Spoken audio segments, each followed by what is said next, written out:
A grain as big as a hen's egg.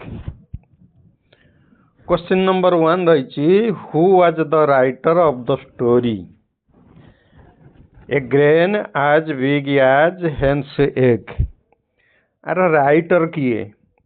अच्छा option गुड़िक देखा आम जो ऑप्शन गुड़िक एठार सब देइछि ए ऑप्शन गुड़िक ठीक नहीं है कि एडाक इरिलेवेंट ऑप्शन गुड़ाक देइछि तेणु एठी आमे मने रखिदबा राइटर ऑफ द स्टोरी रो किए थिले लियो टॉल्स्टॉय मने रख लियो टॉल्स्टॉय हला ताहले ए जो चारिटा ऑप्शन देथिले से ऑप्शन भितर कोटा ठीक नुहे ए ऑप्शन गुडी को अन्य को प्रश्न उत्तर पई आमे देखिबा लगी पीडीएफ रे एपट सेपट बहुत जे कि हेछि तेणु तुम एक नंबर आंसर कौन लिखो लियो टॉल्स्टॉय।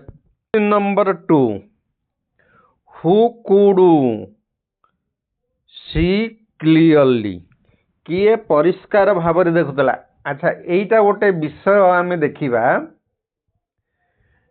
जे कि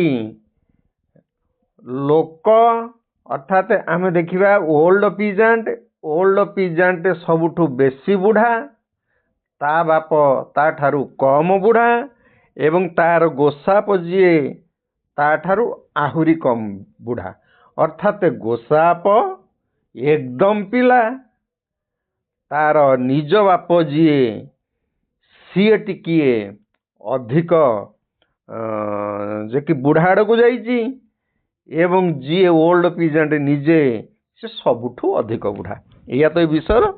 अच्छा आम देखा ताने भल भाव देखियो किए भल भाव देखियो जी जेते बुढ़ा सी सेते भल देखुची तेणु सबुठु जी ग्रांड फादर हम सी भल भाव देखियो ये देख option see the old man's grandfather could see clearly ता पुओ आहुरी खराब देखुला ता पुओर पुओ आहुरी खराब देखुला ताले देख आज संसार आमर जहाँ तार एक निछक प्रमाण ये लियो टॉल्स्टॉय देइचंती तेणु जो माने जेते वयस्क लोक से माने समाज रे सेते महत बाटरे की चलती। The traveller sold the wonderful thing to the king as a curiosity ये जो क्यूरियोसिटी लिखाई अंडरलाइन कराई क्यूरियोसिटी रो अर्थ कौन एटा गोटे स्ट्रेंज थिंग हिसाब से देइथला लगी एभली जिनस रेयर जिनस गोटे तेणु एभली गोटे विरल जिनस को गोटे रेयर जिनस भाविकी से राजा को देइथला तान option D is correct.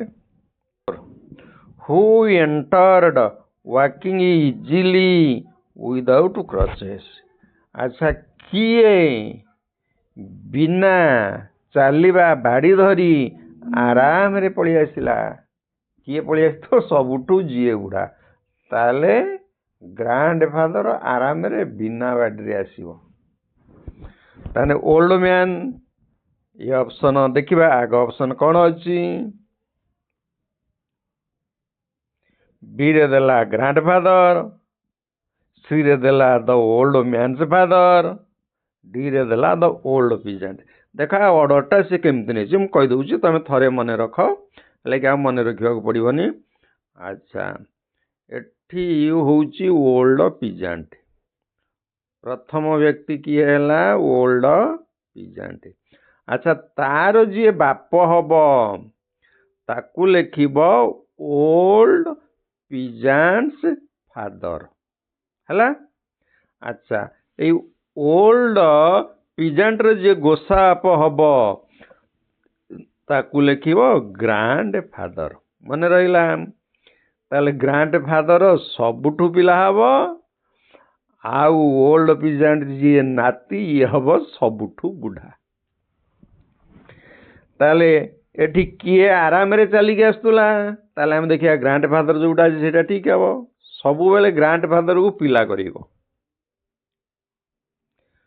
Question number 5 What was the only thing man called their own during the grandfather's time? ଈଶ୍ୱରଙ୍କ ନିୟମରେ ଯେତେ ବୟସ୍କ ଲୋକ ସେମାନେ ସେତେ ଅଧିକ ବଞ୍ଚନ୍ତି। ଆମେ ଯିଏ ଯେତେ ପିଲା ଆମେ ଈଶ୍ୱରଙ୍କ ନିୟମ ବିରୁଦ୍ଧରେ ବଞ୍ଚନ୍ତି। ଆଚ୍ଛା ଦେଖିବା ସେତେବେଳେ ସେ କହୁଛି what was the only thing men called there on during a grandfather's time. ଗ୍ରାଣ୍ଡ ଫାଦରଙ୍କ ସମୟରେ ମଣିଷ ତା ନିଜର ବୋଲି କହିଲେ କୋଉଟା ବୁଝା ଯାଉଥିଲା? କାରଣ ସେ ଜନ୍ମ ସହିତ ଯେଉଁ ଶକ୍ତି ଧରିକି ଆସିଛି, ଯେଉଁ ବଳ ଟିକକ ଧରିକି ଆସିଛି, ଯେଉଁ ଷ୍ଟ୍ରେଂଥ ଟିକକ ଧରିକି ଆସିଛି, ସେଇଟା ହେଉଛି ତା ନିଜର। ଅନ୍ୟ ସବୁ ଈଶ୍ୱରଙ୍କର। ତାହେଲେ ମନି ନୁହଁ, ମନି ପରେ ସେ ପୃଥିବୀରୁ ପାଇଛି, ଲ୍ୟାଣ୍ଡ ପୃଥିବୀରେ ରହିଛି, ଫୁଡ୍ ପୃଥିବୀରୁ ପାଇଛି, ଏଇ ଲେବରଟା ତା ଦେହରେ ରହିଛି। ତେଣୁ ଆମେ option C is correct. Number 6, in whose time was buying and selling of bread a sin? ଆଚ୍ଛା ବିକିବା ଆଉ କିଣିବା, ଖାଦ୍ୟ ଜିନିଷ ବିକିବା ଆଉ କିଣିବା ପାପ ବୋଲି ଧରା ହେଉଥିଲା। କାରଣ ଯାହାର ଅଭାବ ଥିଲା ସେତେବେଳେ ଦିଆ ନିଆ ଚାଲିଥିଲା, କିଣା ବିକା ଚାଲିନଥିଲା। ତାହେଲେ କିଣା ବିକା ଚାଲିନଥିବାରୁ ତାହେଲେ ସେଇଟା ଓଲ୍ଡ ପିଜାଣ୍ଟସ ଗ୍ରାଣ୍ଡ ଫାଦର ସମୟରେ ହେଉଥିଲା। ସବୁ ଭଲ ଜିନିଷ ହବ ଗ୍ରାଣ୍ଡ ଫାଦର ସମୟରେ, ହେଲା କି? ଆମେ ଆଜିକାଲି ଗରମ ଦିନେ ଥଣ୍ଡା ଲାଗିବା ପାଇଁ ଆମେ ପା ଘରେ ଏସି ଲଗେଇ ଦେଉଛନ୍ତି, ହେଲା କି? ବାହାର ପ୍ରାକୃତିକ ପରିବେଶରେ ରହିବା ପାଇଁ ଆଦୌ ଚାହୁଁନାହାନ୍ତି। ତେଣୁ ଓଲ୍ଡ ପିଜାଣ୍ଟସ ଗ୍ରାଣ୍ଡ ଫାଦର ସେତେବେଳେ ବାଇଙ୍ଗ ହେଉନଥିଲା, ସେଲିଂ ହେଉନଥିଲା, ଅଭାବ ଅସୁବିଧାରେ ଲୋକ ପରସ୍ପର ଭିତରେ ବଣ୍ଟା ବଣ୍ଟି ହେଉଥିଲେ।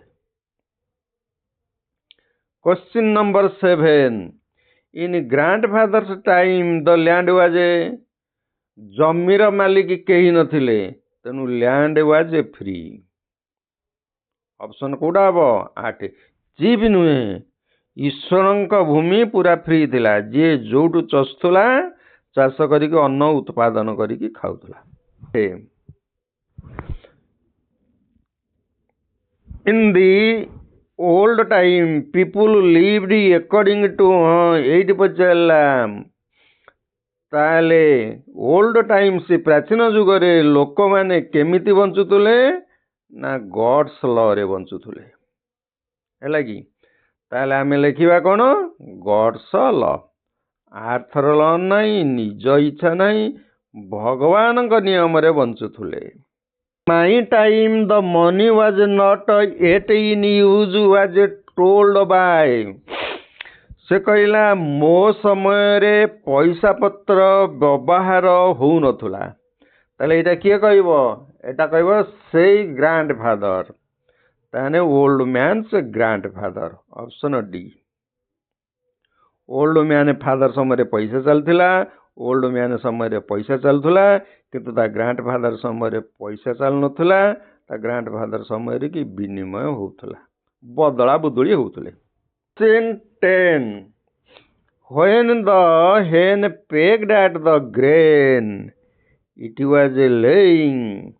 କୁକୁଡ଼ାଟି ଯେତେବେଳେ ଶସ୍ୟଟିକୁ ଖୁମ୍ପ ମାରିଲା ସେତେବେଳେ ଶସ୍ୟଟା କୋଉଠି ଥିଲା? ତମେ ଜାଣିଛ ସେଟା ୱିଣ୍ଡୋ ପାଖରେ ଥିଲା। ଖୋଜ କୋଉଠି ଅଛି ୱିଣ୍ଡୋ? ଅନ୍ ଦ ୱିଣ୍ଡୋ ଇଏରେ ତ ଆସିଗଲାଣି। On the self, at the door, on a table, ଏତେ ହବନି କାରଣ ଝରକା ବାଟ ଦେଇକି କୁକୁଡ଼ା ପଶିବ। କୁକୁଡ଼ା ପଶିଲେ ତାହେଲେ ଝରକାରୁ ଖୁମ୍ପିବ। ତାହେଲେ option A. The king asked his dash to tell him what the thing was. ରାଜା କାହାକୁ ପଚାରିଲେ ଯେ କି ଏଇ ଜିନିଷଟା କ'ଣ ମତେ କୁହ।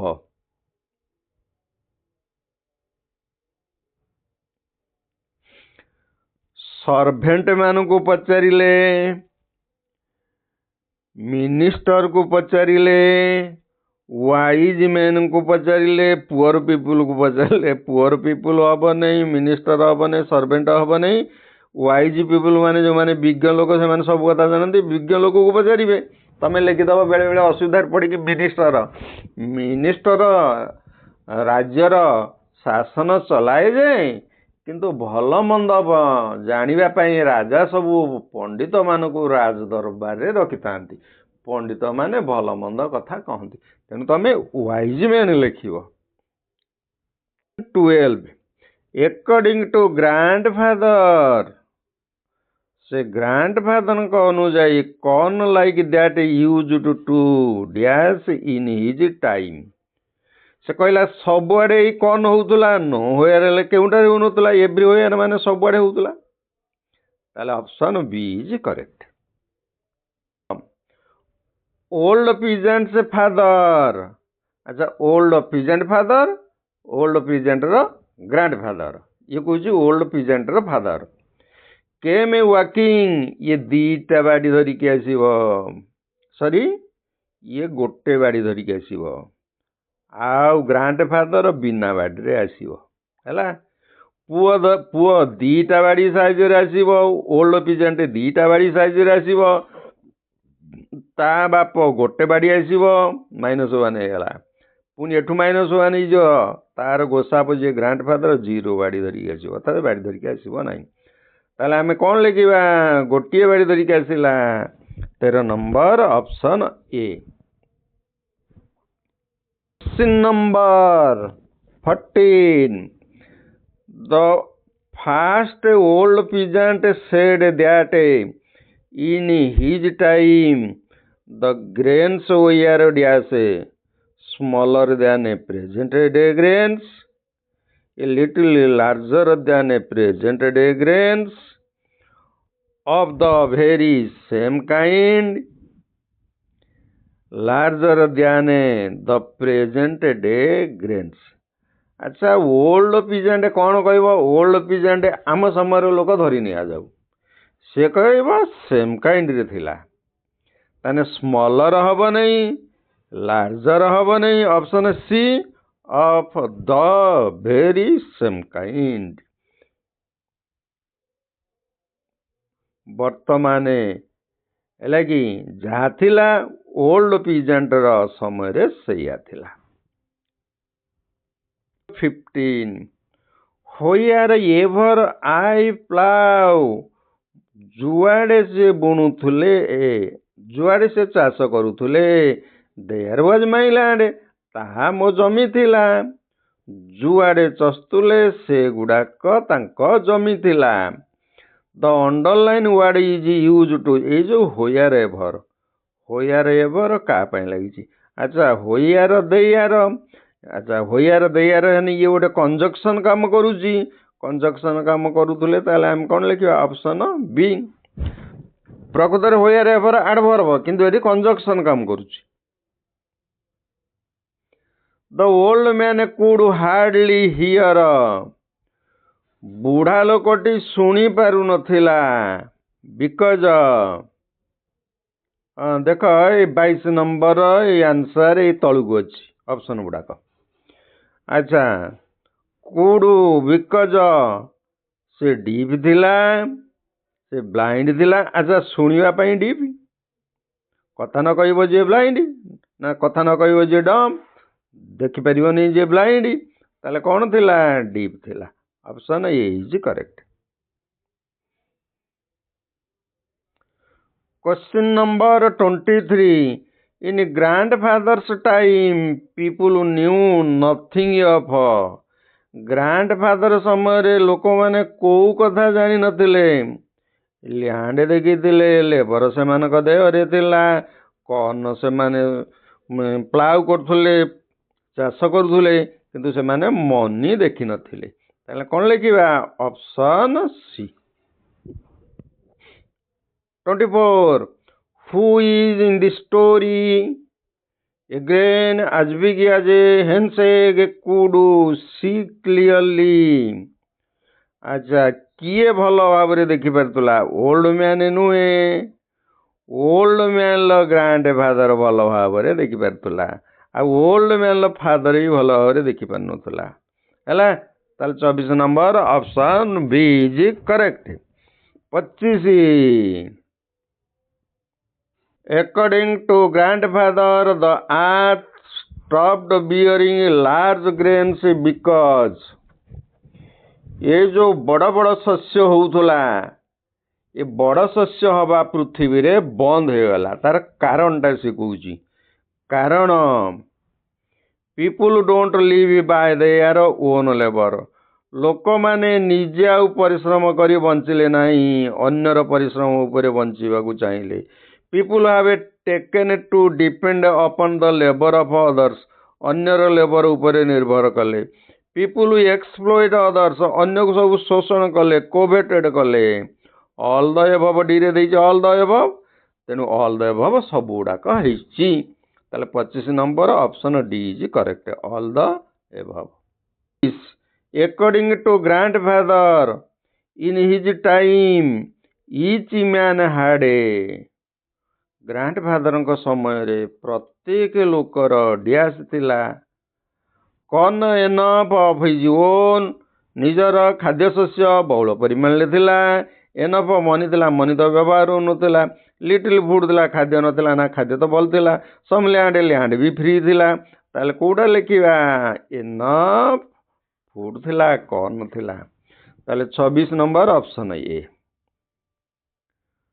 27 ग्रांडफादर स्पोक परिष्कार भाव रे कहला परिष्कार वाटा कोट एडवर्ब उडा जे देखो ऑप्शन डी रे डिस्टिंक्टली ताले option D is correct number 28 it is long since I saw such a fine grain कहला बहुत दिन परे मु आज एभली एक शस्य देखा पाऊँगी हु सेड दिस यही कथाटा किए कहला ताले ग्रांडफादर कहीथिबो कारण तार पुओ होगलानी तार नाती होगलानी गुड़ाए दिन है से देखा पाऊनी ता नाती अमल पर्यंत से बंची